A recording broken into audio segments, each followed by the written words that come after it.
YouTube fans, Tai Chi Twins here. I'm Josh Rorty. I'm Jeremy Rorty, and today we're launching a new series. It's how to adapt your empty hand form to use a weapon. In order to do this, you need to know two things really well. Number one, your empty hand form. You shouldn't have to think about your form anymore. It should be a natural movement. From there, you also have to understand really well how your weapon's used. That's how you're going to be able to adjust the movements of your empty hand to meet your weapon. We've done this already. If you've seen our video on the Tai Chi sword form, we never really learned the Tai Chi sword form. Instead of learning an additional form, we learned how to use that Tai Chi sword. Took a little bit to figure out how it moved, how to use it, but then we were able to adapt that to our empty hand form and come up with our Tai Chi sword. And that right there is that concept of the weapon should be an extension of the body. Sounds cliche, but it's not cliche if it's true. So let's start this example with the most basic of weapons, the club. Been using it since we were Cro-Magnon man. Now in this case, the martial art Kali specifically focuses on how to use a club as a weapon. But once you learn how to use a club as a weapon, you then learn how to apply it without the weapon, with empty hand. As an example, a strike like this with the club, without the club in the hand, just becomes a hammer strike, and you use all your similar angles.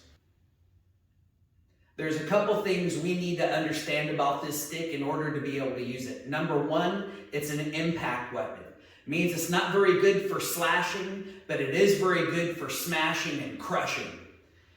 The other thing is that it's a force multiplier. However much force is being used by my body in my strike is now multiplied by this weapon. I don't have to be strong to be able to use it. I just have to be able to get that weapon to move quickly. There's a couple different ways you can hold the weapon. Some styles teach that you hold the very end of the weapon. It makes it harder to disarm, also gives you a longer weapon to use. There's other styles that teach you have enough on the very end where you can hold it with the second hand.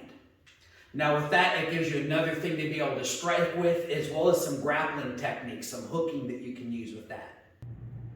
The last thing we need to understand is how to use this weapon.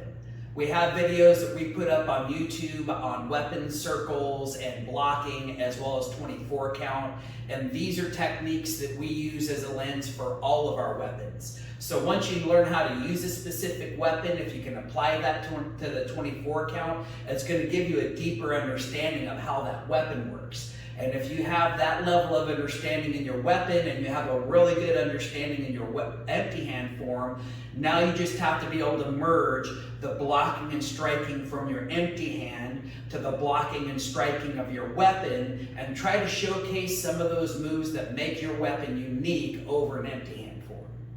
Let's apply this concept to a basic form. For this example, let's use Palgwe 2.